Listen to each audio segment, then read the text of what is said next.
Rreth 400 fidan të llojeve të ndryshme janë shtuar qytetit të Korçës, kryesisht në zonën e Unazës, aty ku prej muajsh janë duke u liruar hapësirat publike. Pas prishjeve të kryera në këto sipërfaqe, punojësit e ndërmarrjes së shërbimeve publike janë duke vijuar me rehabilitimin e këtyre hapësirave nëpërmjet mbjelljes së barit dhe pemëve. Aktualisht ndodhemi në Unazën e qytetit, në bulevardi Isan Korça, pas atyre prishjeve që bëm ne për zënjen e hapësirave publike nga banorë të ndryshëm, kemi vendosur tash të rihabilitojmë, të sjellim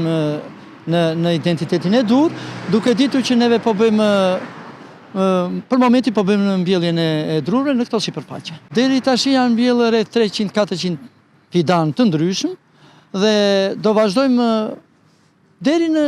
domethënë, duke mbaruar me prishjen e mbrapa vim me rehabilitimin e tyre. Mbjellja e pemëve do të vijojë edhe për pak javë derisa të përfundojë sezoni mbjelljeve, duke bërë që këto hapësira publike në Unazën e qytetit Korçës të marrin një tjetër pamje, duke u vendosur kështu në funksion të banorëve.